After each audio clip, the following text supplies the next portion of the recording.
अस्सलाम वालेकुम। पिछली वीडियो में हमने बात की थी हाइफर मैनेजमेंट के ऊपर, तो इस वक्त हम बात करेंगे लैक्टेटरी एनिमल मैनेजमेंट के ऊपर, यानी कि जो दूधेल जानवर हैं, जो दूध देने वाले जानवर हैं, उनकी हमने मैनेजमेंट किस तरह से करनी है, कौन कौन से स्टेप होंगे जो उनकी, यानी कि जो खुराक उनको देनी है वो कौन सी होगी, उनका हाउस किस तरह होगा, उनकी मैनेजमेंट मुकम्मल प्रोसेस हम इस वीडियो में डिस्कस करेंगे।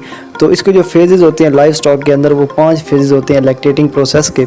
जो पहला फेज़ होता है वो अर्ली लैक्टेशन होती है। इसका पीरियड जो होता है वो 0 डेज़ से लेकर 70 डेज़ तक होता है। उसके बाद मिड लैक्टेशन आ जाती है जो 70 डेज़ से लेकर 200 डेज़ तक होती है। उसके बाद आगे लेट लैक्टेशन आ जाती है जो 200 डेज़ से लेकर 305 डेज़ तक चलती है। इसके बाद आगे आ जाता है ड्राई पीरियड, जो कि उसकी प्रेगनेंसी से 60 दिन पहले तक होता है ड्राई पीरियड। तो आगे ट्रांजिशन पीरियड आता है, जिसमें ये होता है कि ये जो पीरियड होता है ये प्रेगनेंसी से 3 हफ्ता पहले या 3 हफ्ता बाद तक चल सकता है। तो इसका पहला स्टेप आ जाता है अर्ली लैक्टेशन। अर्ली लैक्टेशन के अंदर ये होता है कि नेगेटिव एनर्जी बैलेंस होता है, क्योंकि डिमांड ज़्यादा होती है खुराक की, क्योंकि 1 लीटर दूध पैदा करने के लिए अडर से 500 लीटर खून गुजरना ज़रूरी होता है 1 लीटर दूध पैदा करने के लिए। तो इस वक्त डिमांड ज़्यादा होती है खुराक की और सप्लाई कम होती है, तो इस वजह से उसके आगाज़ के अंदर जो होता है वो दूध कम होता है। लेकिन 60 to 70 डेज़ के अंदर जो होता है दूध की प्रोडक्शन जो होती है वो पीक लेवल तक पहुंच जाती है, लेकिन शुरू में वो लेवल नहीं होता उसका। उसके बाद इस दौरान इसको ड्राई मैटर जो होता है वो कम देना चाहिए और हाई प्रेशर वाली जो होती है खुराक वो इसको देनी चाहिए। इस दौरान एक और चीज़ कॉमन होती है, अमूमन हो जाती है। अमूमन जो जानवर होता है उसके जो मेमोरी ग्लैंड होते हैं उनको बीमारी लग जाती है, जिसको मास्टाइटिस कहते हैं। इस दौरान जो मतलब थन होती है उनमें इन्फ्लेमेशन हो जाती है और इसके अलावा उनसे खून आने लग पड़ता है। उसके बाद अगर बीमारियों की बात की जाए तो इनमें मिल्क फीवर कॉमन हो जाता है, कीटोसिस हो जाती है, हाइपोग्लाइसीमिया हो जाता है, हाइपोफॉस्फेटीमिया हो जाता है। मिल्क फीवर के दौरान ये होता है कि जानवर जो होता है वो बैठ जाता है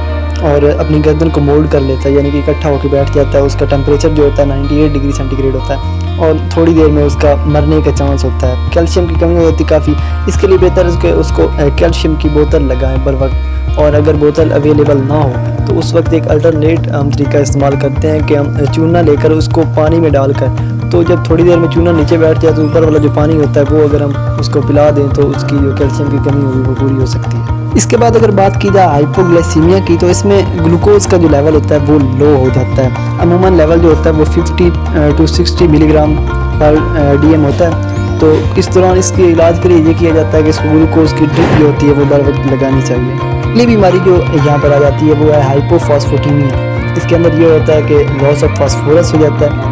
इसमें जो होता है इंजेक्शन लगाए जाते हैं, रेड फास्फेट का इंजेक्शन लगाया जाता है। उसके अलावा जो होता है इमिजोल का जो इंजेक्शन होता है वो लगाया जाता है, ब्यूटालेक्स का इंजेक्शन लगाया जाता है। इसकी अलामात ये होती है कि इस दौरान जो होता है ना पेशाब सुर्ख हो जाता है, तो ये भी एक डेंजरस बीमारी है लैक्टेटिंग एनिमल के लिए। इसके बाद जो हमारा जो पीरियड आता है वो आता है मिड लैक्टेशन का।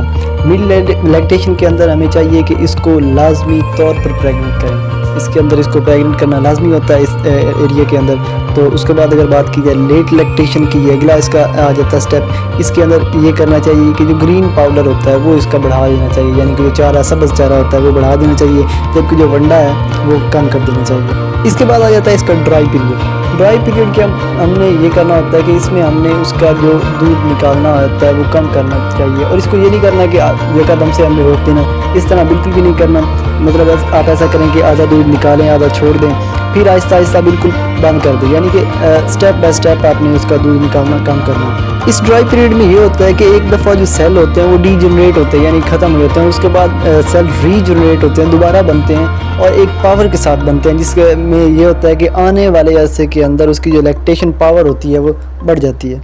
इसके बाद जो इसका आखिरी आता है स्टेप, उसमें आ जाता है वो ट्रांजिशन पीरियड। ट्रांजिशन पीरियड में आपने ये ख्याल रखना होता है कि जानवर को कभी भी कब्ज़ ना हो। ये आपको पहले भी बताया गया है कि जिस वक्त, क्योंकि ये 3 वीक माइनस और 3 वीक प्लस, यानी कि प्रेगनेंसी से 3 वीक पहले या 3 वीक बाद में होता है, तो इस दौरान आपने ये करना होता है कि उसको कब्ज़ ना हो। अगर कब्ज़ होगी जानवर को तो हो सकता है कि जानवर भी मर सकता है और जो बच्चा है वो भी मर सकता है। तो इसमें इनके जो मिनरल होते हैं वो कम कर देने चाहिए।